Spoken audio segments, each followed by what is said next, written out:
poverty, into a cocoon of poverty. That made me to try my hands on various petty businesses, sold chin chin, soy milk, moi moi, and so on and so forth. And then you can look at this picture. If you can see this picture, you will know that you don't need to go and buy anatomy and physiology textbook, because as you're looking at my neck, you'll be able to study the anatomy of the neck from there. All right, that was what poverty, hunger did to me. Someone that has a new baby, that's not in a baby, I should look robust. But that was how I was looking. So that was the situation. And then at that point, I started looking for a way of escape. I went and read BSc Health Education because I was looking at the same World Health Organization and oil company. And when I finished, I could not still get employment there. Then they told us to do BNSC before we could be promoted to the next level. And that I went.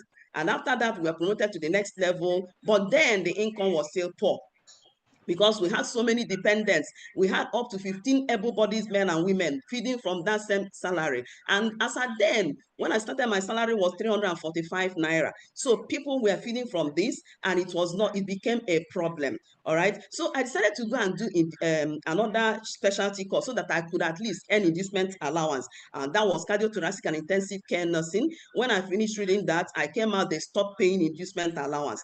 And then the next thing was that the next shocker was that they said, if you must be promoted to the next higher level, you must have an MSc. I went again to start reading MSc. After my MSc, instead of promoting us, they just redesignated us, like change my name, don't give me any money attached to it. So they didn't add 1 naira to our income. They just redesignated us to the next rank. Okay. And then somebody told me, since you have been trying in nursing and they have been frustrating you, why not go and do professional diploma in education so that you can at least teach anywhere that is not just nursing system. So I decided to read PDE. After my PDE, I still didn't get work. And the whole thing was compiled because at that point, I didn't have time as a state assistant facilitator, lead preceptor, and so many things. I didn't have time. And I was not always buoyant.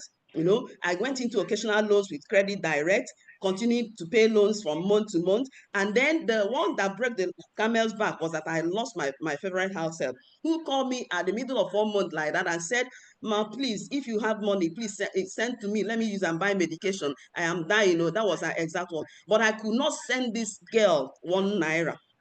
I just told her to go and borrow from somewhere so that at the end of the month, I will pay her back. And what happened? Guess what? Before the end of the month, that girl died. So that one became a nail puncturing me from my sides. I told myself, no, it is enough. This situation must change. Because as at that time, I was really struggling. I was behind on my bills. I was owing house rent.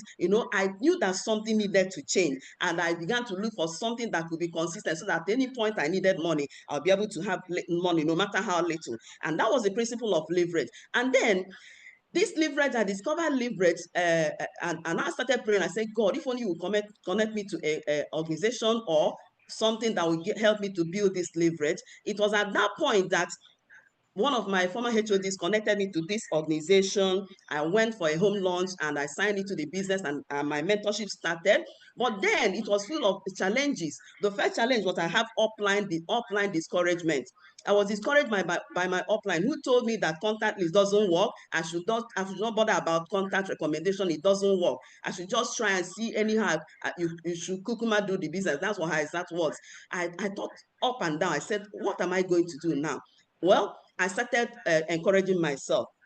I told myself that I must find a way around this. And another challenge was that I didn't have time.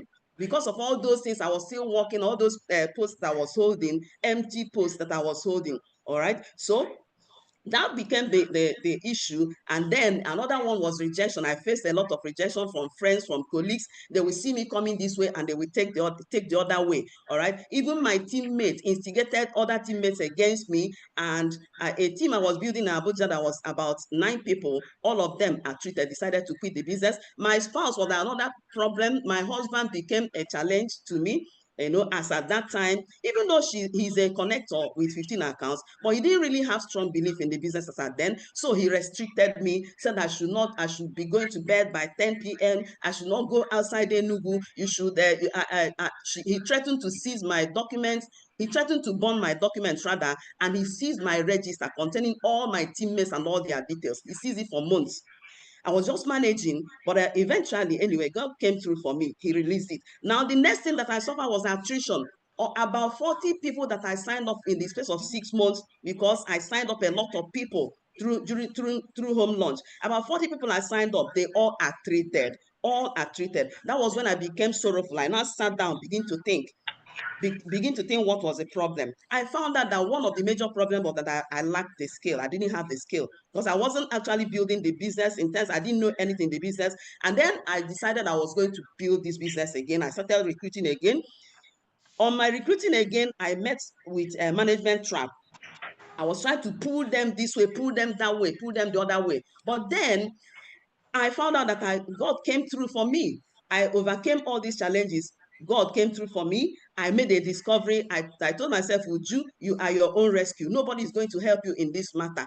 You better find a way around it. So I started looking for a way. Now I was self-motivated, and that self-motivated led me to take a decision never to quit in this business, never to quit this business. And that was what I decided to do. I started looking for a way out. Then association was also what helped me. I began to associate with people that were in the business and people that knew the business, and I dissociated myself from all the other people that were that were making me not to be serious with my business. I dissociated from them. I found out that my major problem was a lack of skill, so I started personal development.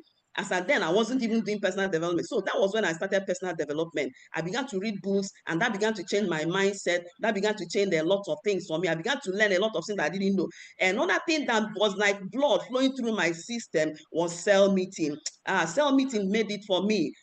When I began to read the books, I began to see why I should actually build leverage, why I should actually become a better version of myself, why I should actually run this business, why I should actually avoid and forget about the people that are rejecting all those people. I began to see why this business can give me generational income and all that and all that. So cell meeting made it for me. And then the next big thing that happened to me was the retreat. I attended the first Abuja retreat.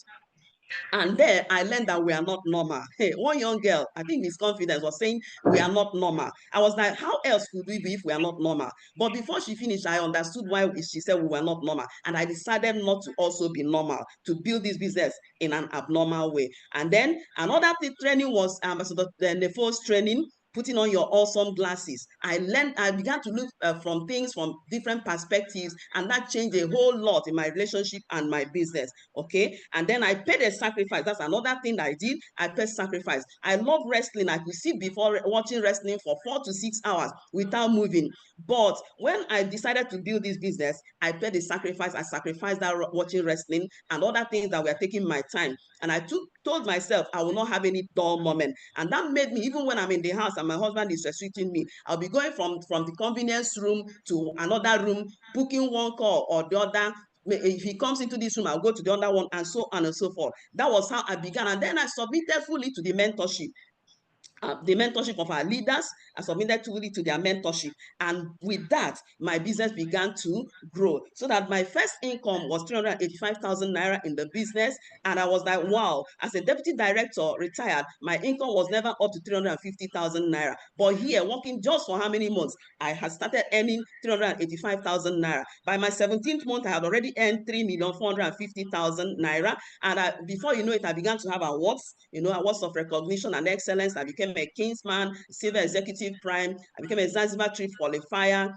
All right, and I became a star connector multiple times, and a Millionaire Circle member, 7-figure earner, all right, and Amazon ambassador. And last Evolve 2.0, I became an upcoming phenomenal leader. I've also raised a lot of 6-figure earners, a lot of them, and then star connectors, Imagine Amazon ambassador, silver executive, kingsman, and so on and so forth. And the one that is big for me is that today I have a mini scholarship scheme. What I couldn't do in my 34.5 years of working as a civil servant, in just 2 years plus, I was able to place children on scholarship list. So I have this mini scholarships list, and then as my income is increasing, I'll be increasing it. So that was what this organization has done for me, for saying yes to this organization. My appreciation goes to God Almighty, who saw me through, who encouraged me. My appreciation goes to Ambassador Dr. Michael Lokoli, the entrepreneur mentor, who said yes to this vision. What if he didn't do that? To Ambassador Dr. Victor Abasin, the same thing, who said yes to the